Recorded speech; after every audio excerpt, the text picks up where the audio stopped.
High friends, welcome back to our channel. ഇന്ന് നമ്മൾ കാണാൻ പോകുന്നത് ഫോർ എവർ യു പാർട്ട് 2-ൻ്റെ 9ാമത്തെ എപ്പിസോഡാണ്. ഈ ഒരു എപ്പിസോഡ് മുതൽ അടുത്ത കപ്പിളിൻ്റെ സ്റ്റോറിയാണ് നമ്മൾ കാണാനായിട്ട് പോകുന്നത്. സോ നമുക്ക് നേരെ എന്തായാലും കഥയിലേക്ക് കടക്കാം. എപ്പിസോഡിൻ്റെ സ്റ്റാർട്ടിങ്ങിൽ തന്നെ കാണിക്കുന്നത് ഇപ്പോൾ നോർത്തും ടേറും ടൈഫൂണും പിന്നെ ദാവോയും കൂടെ ആയിട്ട് ഒരുമിച്ച് വണ്ടിയിൽ പൊക്കോണ്ടിരിക്കുന്നതാണ്. ഡ്രൈവ് ചെയ്യുന്നത് നോർത്താണ്.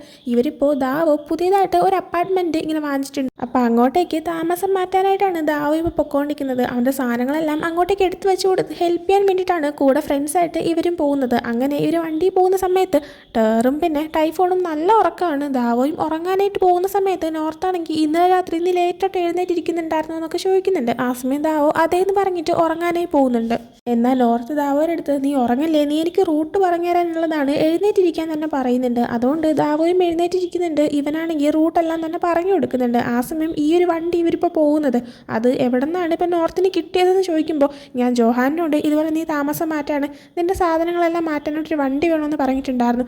അവനാണ് അപ്പോൾ ഈ ഒരു വണ്ടിയുടെ കീ തന്നത്. അവൻ മിക്കവാറും റെൻ്റ് എടുത്ത വണ്ടിയായിരിക്കും എന്നൊക്കെ ഇങ്ങനെ പറയുന്നുണ്ട്. കുറച്ചുകൂടെ ഡ്രൈവ് ചെയ്ത് കഴിയുമ്പോഴത്തേക്കും അവർ ആ ഒരു അപ്പാർട്ട്മെൻറ്റിൻ്റെ ബിൽഡിങ്ങിലേക്ക് എത്തുന്നുണ്ട്. അവിടെ എത്തിക്കഴിയുന്നതും ടേറിൻ്റെയും പിന്നെ ടൈഫോണിനെയും ഉറക്കത്തിൽ നിന്ന് എഴുന്നേൽപ്പിക്കാനായിട്ട് പതുക്കെ ദാവോ അവരെ വിളിക്കാനായി നോക്കുന്നുണ്ട്. എന്നാൽ അവൻ ചെറിയ ശബ്ദത്തിൽ വിളിക്കുന്നതുകൊണ്ട് തന്നെ അവർ എഴുന്നേൽക്കുന്നില്ല. നോർത്തപ്പോൾ ഞാൻ തന്നെ അവരെ വിളിച്ചോളാം എന്ന് പറഞ്ഞിട്ട് അലറി വിളിച്ച് അവരെ പേടിപ്പിച്ച് എഴുന്നേൽപ്പിക്കുകയാണ്.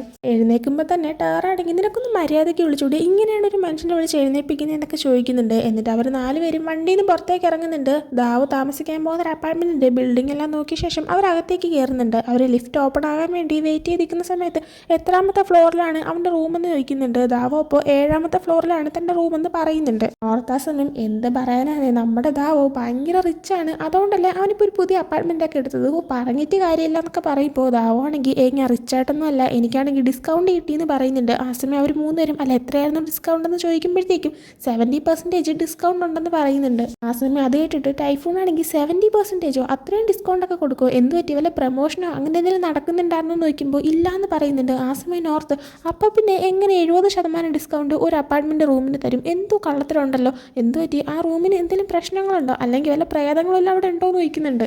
ആ സമയം അനാവശ്യം പറയാതെ മിണ്ടാതിരിക്കടാന്ന് നോർത്തിനോട് പറയാണ്. എന്നാൽ നോർത്ത് ഞാൻ പറഞ്ഞതിന് കാര്യമില്ല, ഇല്ലെങ്കിൽ ഒരു റൂം വെറുതെ 70% ഡിസ്കൗണ്ടിൽ ഒരാൾക്ക് കൊടുക്കുമെന്ന് ചോദിക്കുകയാണ്. ദാവോ ഇവർ സംസാരിക്കുന്നത് ഇങ്ങനെ കേൾക്കുമ്പോഴത്തേക്കും അവൻ ഈ ഒരു റൂമാണെങ്കിൽ ഇതുപോലെ റെൻറ്റിനെടുത്ത ആ ഒരു സിറ്റുവേഷൻ ആലോചിക്കുന്നുണ്ട്. അവനാണെങ്കിൽ റൂം അന്വേഷണം നടക്കുന്ന സമയത്ത് ഈ ഒരു ബിൽഡിങ്ങിൻ്റെ ഓണറുമായിട്ട് അവൻ സംസാരിച്ചിട്ടുണ്ടായിരുന്നു. അയാളുടെ പേര് പേ എന്നാണ്. അയാൾ സ്വയം ഇൻട്രൊഡ്യൂസ് ചെയ്തതിന് ശേഷം അവൻ്റെ അടുത്ത് പറഞ്ഞിട്ടുണ്ടായിരുന്നു, നീ എൻ്റെ ഈ ഒരു ബിൽഡിങ്ങിൽ നിന്ന് ഏതെങ്കിലും അപ്പാർട്ട്മെൻറ്റ് നീ റെൻറ്റിന് എടുക്കുകയാണെങ്കിൽ 50% ഡിസ്കൗണ്ട് തരാം, പിന്നെ നീ റൂം നമ്പർ 702 ആണ് എടുക്കുന്നതെങ്കിൽ നിനക്ക് 70% ഡിസ്കൗണ്ട് തരാമെന്ന്. എന്നാൽ ഒരു റൂമിൻ്റെ കാര്യം പറയുമ്പോൾ തന്നെ അയാൾ പേടിച്ചായിരുന്നു സംസാരിക്കുന്നത്.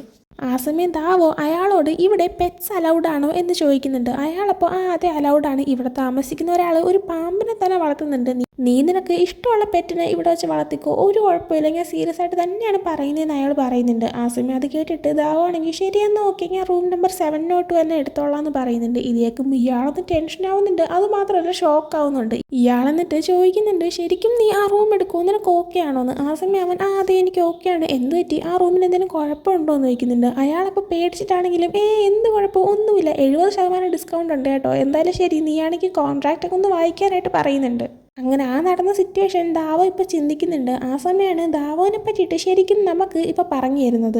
ദാവോ നോർമലായിട്ടുള്ള ഒരു പയ്യൻ മാത്രമല്ല, അവന് ഒരാളുടെ ഫീലിങ്സ് സെൻസ് ചെയ്യാനായിട്ട് പറ്റും. അയാളുടെ ഉള്ളിൽ അയാൾക്ക് ഇപ്പോൾ എന്ത് ഇമോഷനാണോ ഫീൽ ചെയ്യുന്നത് അത് അവന് മനസ്സിലാക്കാൻ പറ്റും. അത് മാത്രമല്ല ദാവോയ്ക്ക് ഈ ടാരോട്ട് റീഡിങ്ങും അതൊക്കെ ചെയ്യാൻ പറ്റും. അതായത് ഒരാളുടെ ഫ്യൂച്ചർ എന്താണെന്ന് ഇങ്ങനെ പ്രെഡിക്റ്റ് ചെയ്യാൻ പറ്റുന്ന പോലത്തെ അങ്ങനെ ഒരു ടാലൻ്റ് ഉണ്ട്. അത് മാത്രമല്ല അവന് 3ാമതായിട്ട് മറ്റൊരു ടാലൻറ്റും കൂടെ ഉണ്ട്. അതായത് അവന് ആത്മാക്കളുമായിട്ട് കമ്മ്യൂണിക്കേറ്റ് ചെയ്യാൻ പറ്റും. അപ്പോൾ ഇതെല്ലാം പറഞ്ഞു തന്നിട്ട് വീണ്ടും പ്രസൻറ്റ് സിറ്റുവേഷനിലേക്ക് വരുമ്പോഴത്തേക്കും ദാവോയും ഫ്രണ്ട്സും കൂടെ ആയിട്ട് അവൻ്റെ റൂം നമ്പർ 702-ൻ്റെ മുന്നിലേക്ക് എത്തിയിട്ടുണ്ടായിരുന്നു. അവിടെ വന്ന് അവൻ്റെ സാധനങ്ങളെല്ലാം ഡോറിൻ്റെ അവിടെ വയ്ക്കുന്നുണ്ട്. ആ സമയം ടൈഫൂൺ ചോദിക്കുന്നുണ്ട്, അല്ല ഈ ഒരു ഫ്ലോറിൽ മറ്റാരുടെയും ശബ്ദമൊന്നും കേൾക്കുന്നില്ലല്ലോ, എന്ത് പറ്റി ഇവിടെ വേറെ ആരും ഇല്ലേന്ന് ഇങ്ങനെ ചോദിക്കുമ്പോൾ ഞാനും അപ്പുറത്തെ റൂമിലൊരാളും മാത്രമാണ് ഈ ഫ്ലോറിൽ താമസിക്കുന്നതെന്ന് തിരിച്ച് ദാവോ മറുപടി പറയുന്നുണ്ട്. നോർത്തപ്പോൾ എന്ത് പറ്റി അത്ര എക്സ്പെൻസീവാണ് ഇവിടുത്തെ റെൻ്റ് എന്നൊക്കെ ചോദിക്കുകയാണ്. ദാവോ ആ സമയം ആ റൂം നമ്പർ 702-ൻ്റെ ഡോർ ഓപ്പൺ ചെയ്യുന്നുണ്ട്. എന്നിട്ട് റൂമിൻ്റെ അതേ കയറി നിന്നിട്ട് ചുറ്റും നോക്കുന്നുണ്ട്. എന്നാൽ അവൻ നോക്കുമ്പോൾ അവൻ്റെ ഫ്രണ്ട്സ് അത്രയും അതിൻ്റെ അത് കയറാതെ പുറത്ത് തന്നെ പേടിച്ചിരിക്കുന്നുണ്ട്. അവനപ്പോൾ എന്ത് പറ്റിയെന്ന് നോക്കുമ്പോൾ ഇല്ല ഒന്നുമില്ല, ജസ്റ്റ് എന്തോ സ്ട്രേഞ്ച് ആയിട്ട് ഫീൽ ചെയ്യുന്നു എന്ന് അവൻ്റെ അടുത്ത് ടൈഫൂൺ പറയുന്നുണ്ട്. അതേസമയം തന്നെ ഭയങ്കരമായിട്ട് പേടിച്ച് പോയ നോർത്താണെങ്കിൽ അവൻ്റെ കൈ ഭയങ്കരമായിട്ട് തണുത്താണ് ഇരിക്കുന്നതെന്നൊക്കെ പറഞ്ഞിട്ട് ടേറിൻ്റെ അടുത്ത് തൻ്റെ കൈ ഒന്ന് പിടിച്ചു വെക്കാനൊക്കെ തന്നെ പറയുന്നുണ്ട്. ആ സമയം തന്നെ ദാവോ പറയുന്നുണ്ട് ഇവിടെ അതിന് പ്രത്യേകിച്ച് പേടിക്കാനൊന്നുമില്ല, ഒരുപാട് നാൾ യൂസ് ചെയ്യാതെ അടച്ചിട്ടിരുന്നൊരു മുറിയായിട്ടാണ് ഇങ്ങനെ ഫീൽ ചെയ്യുന്നത്, മറ്റൊന്നും ഇല്ല എന്ന് പറഞ്ഞ് അവനകത്തേക്ക് കയറി പോകുന്നുണ്ട്. ഫ്രണ്ട്സും ശരിയെന്ന് ഓക്കെ എന്ന് പറഞ്ഞിട്ട് അവൻ്റെ ലഗേജ് എല്ലാം അകത്തേക്ക് വയ്ക്കാനായിട്ട് ഹെൽപ്പ് ചെയ്യുന്നുണ്ട്.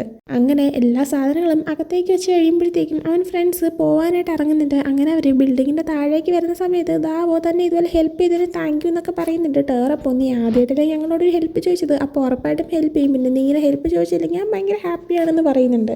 നോർത്ത് ആ ടൈമിന് എൻ്റെ അടുത്ത് ആരും ഹെൽപ്പൊന്നും ചോദിച്ചിട്ടുണ്ടായിരുന്നില്ല എന്ന് പറയുന്നുണ്ട്. അതിൻ്റെ അർത്ഥം അവൻ ഈ പണി ചെയ്യാനായിട്ട് ഫോഴ്സ് ചെയ്ത് ടേർ എന്തോ വിളിച്ചുകൊണ്ട് വന്നതാണ്. ആ സമയം ടേറാണെങ്കിൽ അതിനെന്താ നിനക്കാണെങ്കിൽ ഇവനെ ഹെൽപ്പ് ചെയ്തൊരു സന്തോഷമില്ലേ എന്ന് ചോദിക്കുമ്പോൾ നോർത്താണെങ്കിൽ സന്തോഷമൊക്കെ ഉണ്ട്, പക്ഷേ നീ കഴിക്കാനായിട്ട് എനിക്ക് എന്തെങ്കിലും വാങ്ങിച്ചു തരുമെന്ന് ദാവോയുടെ അടുത്ത് ചോദിക്കുമ്പോൾ ഉറപ്പായിട്ടും ഞാൻ വാങ്ങിച്ചു തരാമെന്ന് ദാവോ തിരിച്ച് പറയുന്നുണ്ട്.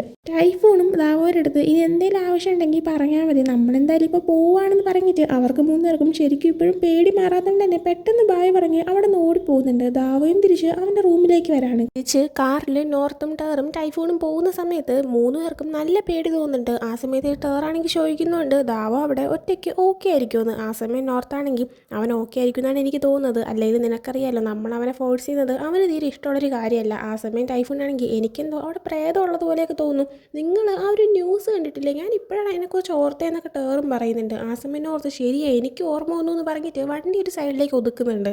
ടൈഫൂൺ ആ സമയത്ത് പറയുന്നുണ്ട് ആ ഒരു ബിൽഡിങ്ങിൽ വെച്ചിട്ട് ഒരുപാട് മരണങ്ങൾ നടന്നിട്ടുണ്ട്. 5 വർഷം മുമ്പ് മെഡിക്കൽ സ്റ്റുഡൻ്റ് ആയിട്ടുള്ള ഒരു പെൺകുട്ടി ബോയ് ഫ്രണ്ട് പഠിത്തം അങ്ങനെയുള്ള സ്ട്രെസ്സൊക്കെ കാരണം സൂയിസൈഡ് ചെയ്തിട്ടുണ്ടായിരുന്നു എന്ന്. അതേസമയം തന്നെ ദാവോനെ കാണിക്കുകയാണെങ്കിൽ ആ ഒരു പെൺകുട്ടിയുടെ ആത്മാവ് അവൻ്റെ മുറിയിൽ തന്നെ ഉണ്ടായിരുന്നു. ആ ഒരു പെൺകുട്ടി 5 വർഷം മുന്നേ ബാൽക്കണിയിൽ നിന്ന് ചാടി എങ്ങനെയാണോ സൂയിസൈഡ് ചെയ്തത് അതേപോലെ തന്നെ ഇപ്പോഴും ആ ഒരു പെൺകുട്ടിയുടെ ആത്മാവ് റിപ്പീറ്റായിട്ട് ചെയ്യുന്നുണ്ടായിരുന്നു. ദാവോയ്ക്ക് പിന്നെ പ്രേതങ്ങളെ കാണാൻ കഴിവുള്ളതുകൊണ്ട് അവനത് കാണുന്നുമുണ്ട്. വീണ്ടും നോർത്തിനെയും ടൈഫൂണിനെയും ടേറിനെയും കാണിക്കുകയാണെങ്കിൽ ടൈഫൂൺ പറയുന്നുണ്ട് അത് മാത്രമല്ല മറ്റൊരു പെൺകുട്ടീനെ ഒരു 3 വർഷം മുമ്പ് അവളുടെ ബോയ് ഫ്രണ്ടാണെങ്കിൽ ബാത്റൂമിൽ വെച്ചിട്ട് അവളെ കഴുത്തറുത്ത് കൊന്നു കളഞ്ഞു എന്ന് പറയാണ്. അതേ പെൺകുട്ടിയുടെ ആത്മാവിനെ ഇപ്പോൾ ദാവ് കുളിക്കുന്ന സമയത്ത് കാണുന്നുണ്ട്. അവളവിടെ ബാത്റൂമിൽ ബാട്ടബിലിരുന്ന് ഭയങ്കര കരച്ചിലാണ്. ഇവനാണെങ്കിൽ ഈ ശബ്ദം കേട്ടിട്ട് ഇറിറ്റേറ്റ് ആവുന്നതുകൊണ്ട് തന്നെ അവളോട് പറയുന്നുണ്ട് നീ ഒരു കാര്യം മനസ്സിലാക്കണം, ഇപ്പം ഈ റൂമിൻ്റെ ഓണർ ഞാനാണ്, ഇതിപ്പോൾ എൻ്റെ സ്ഥലമാണ്, നിനക്ക് വിശ്വാസമായിട്ടില്ലെങ്കിൽ നിനക്ക് കോൺട്രാക്ട് എടുത്ത് നോക്കാം, അതുകൊണ്ട് തന്നെ എത്രയും പെട്ടെന്ന് ഇവിടുന്ന് പറ്റുമെങ്കിൽ പോകാനായിട്ട് ആവശ്യപ്പെട്ടിട്ട് അവൻ അവൻ്റെ കുളിയെല്ലാം കണ്ടിന്യൂ ചെയ്യുന്നുണ്ട്. വീണ്ടും അടുത്ത് ടൈഫൂണിനെയൊക്കെ കാണിക്കുമ്പോൾ ടൈഫൂൺ പറയുന്നുണ്ട് അത് മാത്രമല്ല അവസാനം ആ റൂമിൽ നടന്നത് ഒരു പയ്യൻ്റെ കൊലപാതകമാണ്. അവൻ്റെ ഗേൾ ഫ്രണ്ട് അവൻ ഉറങ്ങിക്കിടന്നപ്പോൾ കത്തി കുത്തി അവനെ കൊന്നു കളഞ്ഞു എന്ന്. അതും കൂടെ കേൾക്കുമ്പോൾ നോർത്തും ടേറെല്ലാം ഭയങ്കരമായിട്ട് പേടിക്കുന്നുണ്ട്. ദാവോനെ കാണിക്കുകയാണെങ്കിൽ അവൻ കുളിച്ചിട്ട് റൂമിലേക്ക് വരുമ്പോൾ ആ ഒരു പയ്യൻ അവൻ്റെ റൂമിൽ തന്നെ നിന്നിട്ട് അവൻ്റെ തല ഇങ്ങനെ ചുമരിൽ കൊണ്ട് ഇങ്ങനെ തട്ടി തട്ടി നിൽക്കുന്നതെല്ലാം ഇവൻ കാണുന്നുണ്ട്. എന്ന് ഇവൻ മൈൻഡൊന്നും ചെയ്യുന്നില്ല. വീണ്ടും ടൈഫൂണിനെയൊക്കെ കാണിക്കുമ്പോൾ ടൈഫൂണിൽ നടന്ന കൊലപാതകങ്ങളുടെ കാര്യങ്ങളെല്ലാം പറഞ്ഞു കഴിയുമ്പോൾ തന്നെ ഇവർ മൂന്നുപേരും സത്യം പറഞ്ഞ് നന്നായിട്ട് പേടിക്കുന്നുണ്ട്. നമുക്കാണെങ്കിൽ പോയി ദാവോനെ തിരിച്ച് വിളിച്ചാലോ എന്നൊക്കെ ടേർ ചോദിക്കുമ്പോൾ നോർത്താണെങ്കിൽ നിനക്ക് തന്നെ അറിയാമല്ലോ അവനാണെങ്കിൽ അങ്ങനെ വിളിച്ചാൽ വരത്തൊന്നുമില്ല, പിന്നെ എനിക്ക് തോന്നുന്നത് അവൻ ഈ റൂമിലോട്ട് താമസം മാറ്റുന്നതിന് മുന്നേ ഇതിനെയൊക്കെ കുറിച്ച് അവന് നേരത്തെ അറിയാനാണ്, കാരണം അവൻ്റെ പ്രേതങ്ങളെ കാണാൻ കഴിവുണ്ടല്ലോ, അതുകൊണ്ട് തന്നെ ഇപ്പം നമ്മൾ പറഞ്ഞാലും അവനങ്ങനെ പേടിക്കുമെന്ന് എനിക്ക് തോന്നുന്നില്ല എന്ന്. ആ സമയം ടൈഫൂൺ ശരിയാണ് നമുക്ക് പെട്ടെന്ന് പോകാമെന്ന് പറഞ്ഞിട്ട് വണ്ടി എടുക്കാനായിട്ട് നോർത്തിനോട് ആവശ്യപ്പെടുന്നുണ്ട്. അടുത്ത് കാണിക്കുന്നത് നമ്മുടെ അടുത്ത ഹീറോ ആയിട്ടുള്ള ആർത്തിനെയാണ്. അവനിപ്പോൾ അവൻ്റെ റൂമിൽ ഭയങ്കര സുഖമായിട്ട് കിടന്ന് ഉറങ്ങുന്ന സമയത്താണ് നേരത്തെ നമ്മുടെ ടൈഫൂൺ പറഞ്ഞുകൊണ്ടിരുന്ന ലാസ്റ്റായിട്ട് നമ്മുടെ ദാവോയുടെ റൂമിൽ മരിച്ച ആ ഒരു പയ്യൻ്റെ ആത്മാവ് ഇപ്പോൾ ഇവൻ്റെ അടുത്തേക്ക് വന്നിരുന്നിട്ട് എഴുന്നേക്ക് എഴുന്നേക്ക് എൻ്റെ അടുത്തൊന്ന് സംസാരിക്കുന്നൊക്കെ പറഞ്ഞിട്ട് ഇവനായിട്ട് ഇങ്ങനെ ശല്യം ചെയ്യുന്നത്. ആർത്തിന് പ്രേതങ്ങളെ കാണാൻ പറ്റുന്നില്ലെങ്കിലും അവൻ്റെ പ്രസൻസ് ഇവന് ഫീൽ ചെയ്യാൻ പറ്റുന്നുണ്ട്. സോ ഇവനിങ്ങനെ ഉറങ്ങിക്കിടക്കുന്ന സമയത്ത് ആ പയ്യൻ വന്നിങ്ങനെ ശല്യം ചെയ്യുന്നതും ആർത്തിനാണെങ്കിൽ എടാ എഴുന്നേറ്റ് പോടാന്ന് പറഞ്ഞിട്ട് വീണ്ടും കിടന്ന് ഉറങ്ങാനായി തുടങ്ങുന്നുണ്ട്. ആ ഒരു ആത്മാവായിട്ടുള്ള പയ്യൻ്റെ പേര് ദോ എന്നാണ്. ഇതേ സമയം ദാവോനെ കാണിക്കുകയാണെങ്കിൽ അവനിപ്പോൾ ഉറങ്ങാനായിട്ട് പോയിട്ടുണ്ടായിരുന്നില്ല. അവനാണെങ്കിൽ അവൻ്റെ ഡ്രോയിങ് എല്ലാം ചെയ്യാനായിട്ട് ഐപാഡ് എടുത്ത് ഇങ്ങനെ ഇരിക്കുന്നുണ്ട്. എന്നാൽ അവൻ ചെയ്തുകൊണ്ടിരിക്കുന്ന വർക്ക് അതിൻ്റെ അകത്ത് കുറച്ച് പിക്ചേഴ്സും കൂടെ ഒക്കെ ആഡ് ചെയ്യാനുണ്ട്. എന്നാൽ ഫ്രെയിം ചെറുതായതുകൊണ്ട് തന്നെ തനിക്ക് അതിങ്ങനെ ആഡ് ചെയ്യാൻ സ്പേസ് ഇല്ല. എന്ത് ചെയ്യുന്നിങ്ങനെ ചിന്തിച്ചിരിക്കുന്ന സമയത്ത് അവൻ്റെ കൂടെ തന്നെയുള്ള എമ്മ എന്ന് പറഞ്ഞിട്ടൊരു പെൺകുട്ടിയുണ്ട്. അത് ആക്ച്വലി അവൻ്റെ ഇമാജിനേഷൻ ആയിട്ടുള്ള ഒരു പെൺകുട്ടി മാത്രമാണ്. എമ്മ അവൻ്റെ അടുത്തേക്ക് വന്നിട്ട് നീയാണെങ്കിൽ അതിൻ്റെ ആ ഒരു പൊസിഷൻ മാറ്റി കൊടുത്തു നോക്കാനായിട്ട് പറയുന്നുണ്ട്. അവൻ എമ്മയുടെ അടുത്ത് ഓക്കെ എന്നും പറയാണ്. ആ സമയമാണ് ആർട്ട് ഇവൻ്റെ റൂമിൻ്റെ ഫ്രണ്ടിൽ വന്ന് നിന്നിട്ട് ഡോറിൽ കിടന്ന് തട്ടുന്നത്. എന്നാൽ ഇവനാണെങ്കിൽ ഡോർ തുറക്കത്തില്ല എന്ന് പറയുന്നുണ്ട്. കാരണം ഇവനെന്താ വിചാരിക്കുന്നത് ഒരു ആത്മാവാണെന്ന്. കാരണം ഇപ്പം തന്നെ 3 ആത്മാക്കളെ ഇവിടെ കണ്ടു കഴിഞ്ഞു. സോ അതിൽ ആരെങ്കിലും ആയിരിക്കും എന്നാണ് ഇവൻ വിചാരിക്കുന്നത്. അതുകൊണ്ട് തന്നെ താൻ ഡോർ ഓപ്പൺ ചെയ്യത്തില്ല എന്ന് പറഞ്ഞിട്ട് അവിടെ തന്നെ ഇരിക്കുന്നുണ്ട്. എന്നാൽ ആർത്തർ വീണ്ടും തട്ടിട്ട് ഡോർ ഓപ്പൺ ചെയ്ത് ഇങ്ങനെ വീണ്ടും പറയുമ്പോൾ നീ എന്താ ഒറ്റപ്പെട്ടാണോ ഉള്ളതെന്ന് തിരിച്ച് ദാവ് ചോദിക്കുന്നുണ്ട്. ആ സമയം ആർത്തനാണെങ്കിൽ എന്തോന്ന് ഒറ്റപ്പെട്ടിട്ട് നീ എന്തൊക്കെയാണ് പറയുന്നത്, മര്യാദയ്ക്ക് ഡോർ തുറക്കാനായിട്ട് പറയുമ്പോൾ ഇങ്ങനെ റൂഡായിട്ടുള്ളൊരു പ്രേതം ഉണ്ടോയെന്ന്. അത് കേട്ടിട്ട് ആർത്തനാണെങ്കിൽ ഞാൻ പ്രേതമൊന്നുമല്ല, അപ്പുറത്തെ റൂമിൽ താമസിക്കുന്ന ആളാണ്, ഡോർ തുറക്കാനായിട്ട് പറയുന്നുണ്ട്. അങ്ങനെ ദാവ് ചെന്ന് ഡോർ ഡോർ തുറക്കുന്ന സമയത്ത് ആർത്തിട്ടാണെങ്കിൽ ആ ദോവെന്ന് പറഞ്ഞ ആത്മാവ് വീട്ടിലുള്ള പയ്യൻ അവൻ്റെ അടുത്ത് ഒന്ന് മിണ്ടാതിരിക്കാനായിട്ട് പറയാം. അവനിങ്ങനെ ചെയറെടുത്ത് ഇങ്ങനെ ഇഴച്ചഴച്ച് പോകുമ്പോഴത്തേക്കും എനിക്ക് ഉറങ്ങാനായിട്ടേ പറ്റുന്നില്ല. ആ ചെക്കൻ്റെ അടുത്ത് മിണ്ടാതിരിക്കാൻ പറഞ്ഞിട്ട് ആർത്തിട്ട് പോകാനേ നിൽക്കുന്നുണ്ട്. അതേസമയം ദാവ് നോക്കുമ്പോൾ ഈ ദോയുടെ ആത്മാവാണെങ്കിൽ ആർത്തിൻ്റെ തൊട്ട് പുറകെ നിൽക്കുന്നുണ്ട്. അപ്പോൾ ദോയല്ല അത് ചെയ്തതെന്ന് ദാവോയ്ക്ക് മനസ്സിലാവുന്നുണ്ട്. അതുകൊണ്ട് തന്നെ ദാവോ ദോയല്ല ശബ്ദം ഉണ്ടാക്കുന്നതെന്ന് പറയുന്നുണ്ട്. ആർത്തിട്ട് അപ്പോൾ ആര് ശബ്ദം ഉണ്ടാക്കിയല്ലോ ഞാൻ അവനെ കുറ്റം പറയുള്ളൂ എന്ന് പറഞ്ഞിട്ട് അവിടെ നടന്നു പോകുന്നുണ്ട്. ഇതെല്ലാം കണ്ടുകൊണ്ടിരുന്ന ദോയാണെങ്കിൽ ആർത്തിടെന്നും പറഞ്ഞിട്ട് അവൻ്റെ പുറകെ പോകുന്നുണ്ട്. ഈ ബഹളങ്ങളെല്ലാം കേട്ടിട്ട് ദാവാണെങ്കിൽ ഞാനിപ്പോൾ എന്ത് ചെയ്യാനാന്നുള്ള രീതിയിൽ എമ്മേനെ നോക്കി നിൽക്കുന്നുണ്ട്. അതിനുശേഷം അവരകത്തേക്ക് കയറി പോകുന്ന സമയത്ത് എമ്മയാണെങ്കിൽ അല്ല അപ്പുറത്തെ റൂമിലുള്ള ആ ഒരു ആത്മാവിനെ ഇങ്ങോട്ടേക്ക് വരുന്നതെന്ന് നോക്കുന്നുണ്ട്. ആ സമയമാണ് ദാവ അവൻ്റെ കൈ കിടക്കുന്ന ബ്രേസ്ലെറ്റ് റിമൂവ് ചെയ്യുന്നത്. ആ ബ്രേസ്ലെറ്റ് ഇട്ടേക്കുന്ന സമയത്ത് പ്രേതങ്ങളെ അവന് കാണാനായിട്ട് പറ്റത്തില്ല. എന്നാൽ റിമൂവ് ചെയ്താൽ അവരെ കാണാനായിട്ട് പറ്റും. ഇപ്പോൾ അവൻ ആ ഒരു ബ്രേസ്ലെറ്റ് റിമൂവ് ചെയ്യുന്നതും ശരിക്കും ആ ഒരു കസേര അഴിച്ച് ശബ്ദം ഉണ്ടാക്കുന്നത് ആരാണെന്ന് അവന് മനസ്സിലാക്കാൻ പറ്റുന്നുണ്ട്. ആർത്തിട്ട് പറഞ്ഞതുപോലെ ദോയല്ല അത് ചെയ്തത്, അത് ചെയ്യുന്നത് മറ്റൊരു പെൺകുട്ടിയാണ്. അവൾ സൂയിസൈഡ് ഇങ്ങനെ ചെയ്യാൻ വേണ്ടിയിട്ടാണ് ഈ ഒരു കസേര അഴിച്ചുകൊണ്ട് ഇങ്ങനെ പൊക്കോണ്ടിരിക്കുന്നത്. അതിൻ്റെ മുകളിൽ കയറി നിന്നിട്ട് കയറിൽ തൂങ്ങാൻ വേണ്ടിയിട്ട്. അവൾ ഒരു ആത്മാവാണ്, എപ്പോഴും മരിച്ചുപോയ എവിടെന്നോ വന്നൊരു ആത്മാവ്. അത് മനസ്സിലാക്കുമ്പോൾ ദാവാണെങ്കിൽ എമേയുടെ അടുത്ത് പറയുന്നുണ്ട് അവൾ വേറെ എവിടെന്നോ വന്നൊരു ആത്മാവാണ്, അത്ര പവർഫുള്ളൊന്നും അല്ല, സോ പേടിക്കേണ്ട ആവശ്യമൊന്നുമില്ല. ഈ ബ്രേസ്ലെറ്റ് ഇടുമ്പോൾ അവളെ കാണാനായിട്ട് പറ്റത്തില്ല, അത്രേ ഉള്ളൂ. പിന്നെ ഇവൾ ഈ ശബ്ദം ഉണ്ടാക്കുന്നത് നമുക്ക് തടയണമെന്ന് പറഞ്ഞിട്ട് ദാവോ നേരെ ആ ഒരു ആത്മാവായിട്ടുള്ള പെൺകുട്ടിയുടെ അടുത്തേക്ക് പോകുന്നുണ്ട്. അവൾക്ക് സൂയിസൈഡ് ചെയ്യാനായിട്ട് കസേരയുടെ മുകളിലേക്ക് കയറിയിരിക്കണം, എന്നാലേ അവൾക്ക് കയറിലേക്ക് എത്തത്തുള്ളൂ. അതുകൊണ്ടാണ് അവളിങ്ങനെ കസേര ഇങ്ങനെ ഇഴച്ചുകൊണ്ട് നടക്കുന്നത്. അവളിങ്ങനെ റിപ്പീറ്റായിട്ട് ഇങ്ങനെ സൂയിസൈഡ് ചെയ്യുന്നത് പോലും അവളുടെ ആത്മാവ് ഇങ്ങനെ കണ്ടിന്യൂ ആയിട്ട് ചെയ്തുകൊണ്ടിരിക്കുകയാണ്. അതുകൊണ്ടാണ് ഇങ്ങനെ സൗണ്ട് കേൾക്കുന്നത്. അപ്പോൾ ദാവയ്ക്ക് കാര്യം മനസ്സിലായതുകൊണ്ട് അവനിപ്പോൾ ആ ഒരു കസേര അവളുടെ അടുത്ത് മാറ്റുന്നുണ്ട്. എന്നിട്ട് അവൾക്ക് സോഫ കയറി നിന്ന് മരിക്കാൻ കണക്കിനുള്ള രീതിയിൽ അഡ്ജസ്റ്റ് ചെയ്തിട്ട് കൊടുക്കുന്നുണ്ട്. എന്നിട്ട് അവളുടെ അടുത്ത് ഇനി ഇങ്ങനെ ചെയ്താൽ മതി ഇത് പറയുന്നുണ്ട്. അങ്ങനെ ആ ഒരു ആത്മാവ് ആ ഒരു സോഫയുടെ മുകളിൽ കയറി നിന്നിട്ടാണ് സൂയിസൈഡ് ചെയ്യുന്നത്. സോ പ്രശ്നം സോൾവ് ആയി എന്ന് കരുതിയിട്ട് അവനും ഓക്കെ എല്ലാം സെറ്റാണ് നല്ല രീതിയിൽ വിടുന്നുണ്ട്. ഇതേസമയം ആർത്തനെ കാണുകയാണെങ്കിൽ അവൻ വീണ്ടും ഉറങ്ങാനായിട്ട് വരുമ്പോഴത്തേക്കും അവൻ്റെ റൂമിൽ ലൈറ്റ് ഓൺ ആക്കി ഓഫാക്കി ചുമരിലിട്ട് ഉരച്ച് വലിച്ച് മൊത്തത്തിൽ സൗണ്ട് ഉണ്ടാക്കിക്കൊണ്ട് അവനെ ശല്യം ചെയ്യാനായിട്ട് അവിടെ ദോ നിൽക്കുന്നുണ്ട്. എന്നാൽ ഇവ എത്ര ബഹളം ഉണ്ടാക്കിയിട്ടും ആർത്തൻ എഴുന്നേൽക്കുന്നില്ല. മനഃപൂർവ്വം തന്നെ എഴുന്നേൽക്കാതെ കിടക്കുകയും ചെയ്യുകയാണ്. അടുത്ത ദിവസം രാവിലെ കോളേജിലേക്ക് പോകാനായിട്ട് റെഡിയായി ആർത്തിട്ട് പുറത്തേക്ക് ഇറങ്ങുന്നുണ്ട് ബിൽഡിങ്ങിൽ നിന്ന്. ആ സമയം തന്നെ ദാവ് പുറത്തേക്ക് പോയിട്ട് തിരിച്ച് കയറിപ്പോവുകയും ചെയ്യുന്നുണ്ട്. രണ്ടുപേരും അങ്ങനെ മൈൻഡൊന്നും ചെയ്യുന്നില്ല. ആർത്തിട്ട് കോളേജിലേക്ക് എത്തുന്നതിന് തൊട്ട് മുന്നേ ജോഹാൻ അവിടെ എത്തിയിട്ടുണ്ടായിരുന്നു. അവൻ്റെ വണ്ടിയൊക്കെ പാർക്ക് ചെയ്ത് ഇങ്ങനെ നിൽക്കുന്ന സമയത്താണ് ആർത്തിട്ട് അങ്ങോട്ടേക്ക് എത്തിയത്. വരുമ്പോൾ തന്നെ ജോഹാനാണെങ്കിൽ നീ ലേറ്റായെന്ന് പറയുമ്പോൾ നീ ഇപ്പോൾ ഇവിടെ എത്തിയതല്ലേ ഉള്ളൂ ഇതിങ്ങനെ പറയുന്നുണ്ട്. പിന്നീട് അവരുണ്ടിരുന്ന പിന്നെ ആരാദ്യം ക്ലാസ്സിലെത്തുമെന്നറിയാം മത്സരം വെച്ച് ഓടുന്നുണ്ട്. അവർ ക്ലാസ്സിലേക്ക് എത്തുമ്പോഴത്തേക്കും ഓൾറെഡി അവിടെ ടോൺഫയും ഹില്ലും നിൽക്കുന്നുണ്ട്. ടോൺഫ ആണെങ്കിൽ നിങ്ങൾ ലേറ്റായി എന്ന് പറയുമ്പോൾ ഞാനല്ല ജോഹാനാണ് ലേറ്റായെന്ന് ആർത്തിട്ട് പറയുന്നുണ്ട്. അതിനുശേഷം ദാവോനെ കാണിക്കുകയാണെങ്കിൽ അവനിപ്പോൾ അവൻ്റെ റൂമിലേക്ക് വന്നിരിക്കുമ്പോൾ തന്നെ അവൻ്റെ അച്ഛനെ കോൾ ചെയ്യുന്നുണ്ട്. എന്നിട്ട് ചോദിക്കുന്നുണ്ട് എപ്പോഴാണ് ജോണിനെ ഇങ്ങോട്ടേക്ക് കൊണ്ടുവരുന്നതെന്ന്. ജോൺ എന്ന് പറയുന്നത് അവൻ്റെ പൂച്ചയാണ്. അവൻ്റെ അച്ഛനാണെങ്കിൽ ഇപ്പോൾ ജോണിൻ്റെ അടുത്തായിരുന്നു ഇരിക്കുന്നുണ്ടായിരുന്നു. അപ്പോൾ ജോണിനെ നോക്കിയിട്ട് ഇപ്പം ഞാൻ കുറച്ച് ബിസി ആയിപ്പോയി, നെക്സ്റ്റ് വീക്ക് ഞാൻ കൊണ്ടുവരാമെന്ന് പറയുന്നുണ്ട്. ആ സമയം അവൻ ഓക്കെ എന്ന് പറഞ്ഞിട്ട് ഡാഡിൻ്റെ കയ്യിൽ ഫോൺ കൊടുക്കാനായിട്ട് പറയുന്നുണ്ട്. കാരണം ദാവോയുടെ അച്ഛനാണെങ്കിൽ മറ്റൊരാണുമായിട്ട് ഇഷ്ടത്തിലാണ്. അവൻ്റെ അമ്മയുമായിട്ട് ഡിവോഴ്സായിട്ട് ഇവ മറ്റൊരാണുമായിട്ടാണ് റിലേഷൻഷിപ്പിലിരിക്കുന്നത്. സോ ദാവോയ്ക്ക് ഇപ്പോൾ 2 അച്ഛന്മാരാണുള്ളത്. പക്ഷേ മറ്റേ ആളെന്ന് പറയുന്നത് ഫോറിനറാണ്. സോ അവൻ ഡാഡ് എന്നാണ് വിളിക്കുന്നത്. സോ ഡാഡിൻ്റെ ഇപ്പോൾ ഫോൺ കൊടുക്കാനായിട്ട് പറയുമ്പോഴത്തേക്കും കൊടുക്കുന്നുണ്ട്. അയാൾ ഇംഗ്ലീഷിൽ ഇവൻ്റെ അടുത്ത് കമ്മ്യൂണിക്കേറ്റ് ചെയ്യുന്നുണ്ട്, ഇവനും തിരിച്ച് കമ്മ്യൂണിക്കേറ്റ് ചെയ്യുന്നുണ്ട്. അയാൾ റൂം എങ്ങനെയൊക്കെ ഉണ്ടെന്ന് നോക്കുമ്പോഴത്തേക്കും നന്നായിട്ടാണ് ഉള്ളത്, നല്ല സ്പേസ് ഒക്കെ ഉണ്ട്, എല്ലാം ഓക്കെ ആണെന്നൊക്കെ പറയുന്നുണ്ട്. ജോണിൻ്റെ ഒരു ഫോട്ടോ തനിക്ക് അയക്കാമോ നോക്കുമ്പോൾ ഡാഡാണെങ്കിൽ ഓക്കെ ഇങ്ങനെ അയച്ചേക്കാന്നൊക്കെ പറഞ്ഞിട്ട് കോൾ കട്ട് ചെയ്യുന്നുണ്ട്. അതിനുശേഷം ദാവോ അവൻ വാങ്ങിച്ചുകൊണ്ട് വന്ന് ഫുഡ് കഴിക്കാനായിട്ട് എടുക്കുമ്പോഴത്തേക്കും തൊട്ടടുത്തിരിക്കുന്ന എമ്മയാണെങ്കിൽ നിനക്ക് അത്രയും മതിയോ, നീ കുറച്ചല്ലേ കഴിക്കുന്നുള്ളൂ എന്ന് പറയുമ്പോൾ എനിക്ക് വിശപ്പില്ല എന്നവൻ പറയുന്നുണ്ട്. ആ സമയം എമ്മയാണെങ്കിൽ നോക്കിക്കോ, ഞാനാണെങ്കിൽ നോർത്തിൻ്റെ അടുത്തും ടേറിൻ്റെ അടുത്തൊക്കെ അത് പറഞ്ഞു കൊടുക്കുമെന്ന് പറയുമ്പോൾ ഇല്ല നീ പറയരുതെന്ന് അവൻ തിരിച്ച് പറയുന്നുണ്ട്.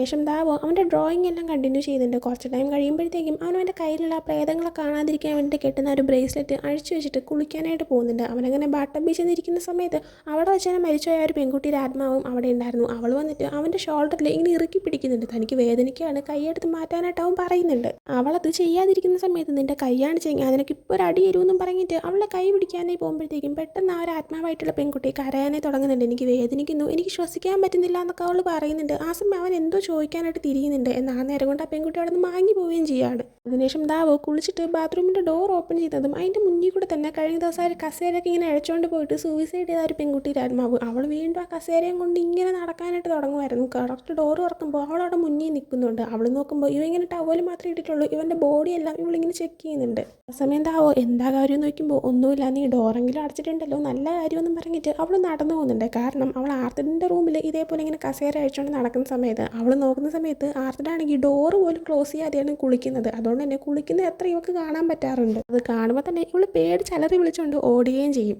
അതേസമയം കുളിച്ച് കഴിഞ്ഞിട്ട് ദാവോയ്ക്ക് ഉറക്കം വരുന്നുണ്ട്. അവൻ പോയി കിടന്ന് ഉറങ്ങുന്നുണ്ട്. ആ സമയം അവൻ്റെ അടുത്തേക്ക് ദോ വന്നിട്ട് ഇവൻ്റെ കാലിൽ പിടിച്ചിങ്ങനെ വലിക്കുന്നുണ്ട്. എന്നാൽ ദാവാണെങ്കിൽ ഒന്ന് പോയെന്ന് പറഞ്ഞിട്ട് മൈൻഡ് ചെയ്യാതിരിക്കുന്നുണ്ട്. ദോ വീണ്ടും ഇങ്ങനെ പിടിച്ച് വലിക്കുമ്പോൾ ദാവോ എഴുന്നേറ്റിട്ട് നിനക്ക് എന്താ വേണ്ടേന്ന് ചോദിക്കുന്നുണ്ട്. ദോ അപ്പോൾ എനിക്ക് നിൻ്റെ ഒരു ഹെൽപ്പ് വേണമെന്ന് പറയുമ്പോൾ എന്ത് ഹെൽപ്പ് എന്ന് ചോദിക്കുന്നുണ്ട്. ആ സമയം ദോ പറയുന്നുണ്ട് അത് പിന്നെ ആൻറ്റി ജും ഉണ്ടാക്കുന്ന പാറ്റ് ക്രാവോ പാവോ എനിക്ക് കഴിക്കണമെന്ന്. ആ സമയം നീ അത് കഴിക്കാൻ വേണ്ടിയിട്ടാണ് എന്നെ ഇപ്പോൾ വിളിച്ച് എണീപ്പിച്ചതെന്ന് ഇങ്ങനെ ചോദിക്കുമ്പോൾ അല്ല എനിക്ക് മറ്റൊരു ഹെൽപ്പും വേണമെന്ന് പറയുന്നുണ്ട്. ആ സമയം ശരി എന്താ ഹെൽപ്പ് എന്ന് ചോദിക്കുന്നുണ്ട്. ആ സമയം അത് പിന്നെ എന്നെ ആരാ കൊന്നേന്ന് കണ്ടുപിടിച്ച് തരാനായിട്ട് ഹെൽപ്പ് ചെയ്യാനായി ആവശ്യപ്പെടുന്നുണ്ട്. പാവോ അപ്പോൾ നിൻ്റെ ഗേൾ ഫ്രണ്ട് അല്ലേ നിന്നെ കൊന്നത്, അവളിപ്പോൾ ജയിലിലും അല്ലേ എന്നിങ്ങനെ പറയുന്ന സമയത്ത് അല്ല എൻ്റെ ഗേൾ ഫ്രണ്ടാണ് ചെയ്തതെന്ന് ഞാൻ വിശ്വസിക്കുന്നില്ല, എന്നെ കണ്ടുപിടിക്കാനായിട്ട് നീ ഹെൽപ്പ് ചെയ്യണമെന്ന് പറയുമ്പോൾ ഇല്ല എനിക്ക് ഇൻവോൾവ് ആവാൻ താല്പര്യമില്ലെന്ന് ദാവോ പറയുന്നുണ്ട്. ദോ അപ്പോൾ നിൻ്റെ പുറത്തുനിന്നാണുമ്പോൾ നീ എന്ത് നല്ല പയ്യനായിട്ടാണ് തോന്നുന്നത്, എന്നിട്ട് നിനക്കെന്നൊന്ന് ഹെൽപ്പ് ചെയ്യാൻ പറ്റത്തില്ല, നീ എന്താ ഇങ്ങനെയെന്നൊക്കെ ചോദിക്കുന്നുണ്ട്. ദാവോ അതിന് ഒരു മറുപടിയും പറയുന്നില്ല. ദോ ആ ടൈമിൽ നിനക്കറിയാവോ നീ ഇപ്പോൾ കിടന്നുറങ്ങുന്ന ബെഡിൽ തന്നെയാണ് ഞാൻ മരിച്ചു വീണത്, അതുകൊണ്ട് തന്നെ എനിക്ക് നിന്നെ എന്ത് വേണം ചെയ്യാൻ പറ്റുമെന്ന് പറയുമ്പോൾ ദാവോ ആണെങ്കിൽ നീ തന്നെ ഭീഷണിപ്പെടുത്താൻ നോക്കുകയാണെന്ന് ചോദിക്കുന്നുണ്ട്. അത് കേൾക്കുമ്പോൾ തന്നെ ദോയാണെങ്കിൽ ഒന്ന് പേടിച്ച് പോകുന്നുണ്ട്. കാരണം അവനെ കൊണ്ട് അങ്ങനെയും ചെയ്യാനായിട്ട് പറ്റത്തില്ല. ഒരു ഫ്ലോയിൽ അവനങ്ങ് പറഞ്ഞു പോയതായിരുന്നു. എന്തായാലും ദാവോ ഇപ്പോൾ അതിനെപ്പറ്റി ആലോചിച്ചിട്ട് അല്ല ഞാൻ എങ്ങനെയാണ് നിന്നെ ഹെൽപ്പ് ചെയ്യേണ്ടതെന്ന് നോക്കുമ്പോൾ അതെനിക്ക് അറിയത്തില്ല എന്ന് ദോ പറയുന്നുണ്ട്. ദാവോ അപ്പോൾ പിന്നെ ഞാൻ നിന്നെ എങ്ങനെ ഹെൽപ്പ് ചെയ്യുമെന്ന് ചോദിക്കുമ്പോൾ അത് പിന്നെ അപ്പുറത്തെ റൂമിൽ താമസിക്കുന്ന ആർത്തിനോട് ചോദിച്ചു നോക്കുക, അവനും എൻ്റെ ഗേൾ ഫ്രണ്ടും ഫ്രണ്ട്സ് ആണെന്ന് പറയുന്നുണ്ട്. ആ സമയം തന്നെ നോർത്താണെങ്കിൽ ദാവോനെ കോൾ ചെയ്യുന്നുണ്ട്. എന്നിട്ട് ദാവോരെ ക്ലാസ് കഴിഞ്ഞ് നോക്കുമ്പോൾ എനിക്കിന്ന് ക്ലാസ് ഇല്ല, ഞാനിപ്പോൾ ഇവിടെ എൻ്റെ റൂമിലാണ് ഉള്ളതെന്ന് പറയുന്നുണ്ട്. നോർത്തപ്പോൾ നീ അപ്പോൾ എന്താ ചെയ്യുന്നതെന്ന് നോക്കുമ്പോൾ ഞാൻ കിടന്ന് ഉറങ്ങുവാണെന്ന് പറയുന്നുണ്ട്. നോർത്തപ്പോൾ ഈ സമയത്ത് ഒന്ന് കിടന്ന് ഉറങ്ങല്ലേ, വല്ല പ്രേതവും പിടിച്ചുകൊണ്ട് പോകുന്നൊക്കെ പറഞ്ഞിട്ട് ഞാൻ നിന്നെ കാണാനായിട്ട് വരികയാണ്, എൻ്റെ ക്ലാസ് കഴിഞ്ഞു എന്ന് പറയുന്നുണ്ട്. ആ സമയം ദാവ് ചോദിക്കുന്നുണ്ട് അല്ല നീ എന്തിനാ ഇപ്പം ഇങ്ങോട്ടേക്ക് വരുന്നതെന്ന്. എന്നാൽ നോർത്താണെങ്കിൽ ഓക്കെ സി യു ബൈ എന്നും പറഞ്ഞിട്ട് അതിന് മറുപടി എടുക്കാതെ കോൾ കട്ടിയുന്നുണ്ട്. അങ്ങനെ പിന്നീട് കുറച്ച് കഴിയുമ്പോഴത്തേക്കും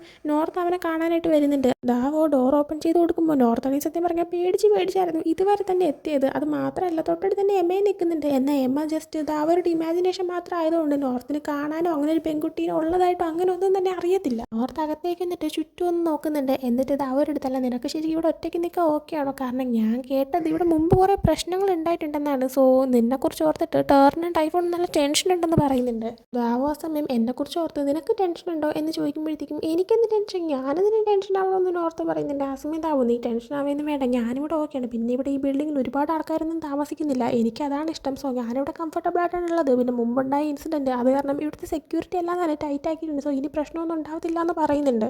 ആ സമയം നോർത്താണെങ്കിൽ എന്നെ ജോഹാൻ ഒരു 20 മിനിറ്റ് കഴിയുമ്പോഴത്തേക്കും വന്ന് പിക്കുകയും അതുവരെ ഞാൻ ഇവിടെ ഇരിക്കാമെന്ന് പറഞ്ഞിട്ട് സോഫയിൽ ചെന്നിരിക്കുന്നുണ്ട്. അവൻ്റെ തൊട്ടടുത്ത് തന്നെ എമ്മ ഇരിക്കുന്നുണ്ട്. അതിനുശേഷം പിന്നീട് ഒരു 20 മിനിറ്റ് കഴിയുമ്പോഴത്തേക്കും പോകാനായിട്ട് ഭാര്യയൊക്കെ പറഞ്ഞ് പുറത്തേക്ക് ഇറങ്ങുന്നുണ്ട്. അങ്ങനെ ഓരോ സംസാരിച്ച് ഇറങ്ങുന്ന സമയത്താണ് ആർത്തഡ് അതുവഴി ഇങ്ങനെ പാസ് ചെയ്ത് പോകുന്നത്. നോർത്തിനെ കാണുന്നതും ആ നോർത്ത് നീ എന്താ ഇവിടെ നിന്ന് ആർത്തഡ് ചോദിക്കുന്നുണ്ട്. ആ സമയം അല്ല ആർത്തഡ് നീ എന്താ ഇവിടെ നിന്ന് നോർത്തും തിരിച്ച് ചോദിക്കുന്നുണ്ട്. ആർത്തഡ് അപ്പോൾ ഞാനിവിടെയാണ് താമസിക്കുന്നത്, തൊട്ടപ്പുറത്തെ റൂമിലാണ് ഞാനുള്ളതെന്ന് പറയുമ്പോൾ നോർത്താണെങ്കിൽ ഓ അങ്ങനെയാണോ, ഞാനാണെങ്കിൽ ഇവൻ്റെ ഫ്രണ്ടാണ് ദാവോ, അപ്പോൾ നിങ്ങളുടെ ഒരു അടുത്തടുത്താണല്ലേ താമസിക്കുന്നത്, എനിക്ക് എന്തായാലും ഇപ്പം സമാധാനമായി, കാരണം ഇവന് കൂടുതൽ നീ ഉണ്ടല്ലോ, പക്ഷേ ഞാനാണെങ്കിൽ നിന്നെ ഇവൻ്റെ കയ്യിൽ ഏൽപ്പിച്ചിട്ട് പോകുന്ന കാര്യത്തിൽ ഏറ്റവും കൂടുതൽ പേടിക്കേണ്ടത് ഇങ്ങനെ ചോദിക്കുന്നുണ്ട്. ആർത്തഡ് അതിനൊരു മറുപടി പറയാതെ നടന്നു പോകാനേ തുടങ്ങുന്നുണ്ട്. ആ സമയം ദാവോയുടെ അടുത്ത് ശരി ദാവോ ബായ് എന്ന് പറഞ്ഞിട്ട് നോർത്താണെങ്കിൽ ആർത്തഡിൻ്റെ പുറകെ പോകുന്നുണ്ട്. ആർത്തഡിൻ്റെ കൂടെ അവൻ്റെ റൂമിൻ്റെ അകത്തേക്ക് കയറുന്നുണ്ട്. പുറത്ത് കയറുമ്പോൾ തന്നെ നീ എന്തിനാ എന്നെ ഇങ്ങനെ ഫോളോ ചെയ്ത് എൻ്റെ റൂമിൻ്റെ അകത്ത് കയറിയെന്നൊക്കെ ആർത്തഡ് ചോദിക്കുന്നുണ്ട്. ആ സമയം നോർത്ത് നിൻ്റെ റൂമിൽ നിന്ന് കാണാനായിട്ടാണെന്നൊക്കെ ഇങ്ങനെ പറയുന്ന സമയത്ത് ആർത്തഡിൻ്റെ പെറ്റായിട്ടുള്ള ഒരു പാമ്പ് അവിടെ ഇരിക്കുന്നത് ഇങ്ങനെ നോർത്ത് കാണുന്നുണ്ട്. നോർത്താണെങ്കിൽ ഇങ്ങനെ കാണാൻ നല്ല രസമുണ്ടല്ലോ, ഇത് കടിക്കുമോ എന്ന് ഇങ്ങനെ ചോദിക്കുമ്പോഴത്തേക്കും നീ എന്നെ എടുത്ത് വെച്ച് നോക്ക് ടെസ്റ്റ് ചെയ്യാനായിട്ട് പറയുന്നുണ്ട്. ആ സമയം നോർത്ത് അയ്യോ വേണ്ടാന്നിങ്ങനെ പറഞ്ഞിട്ട്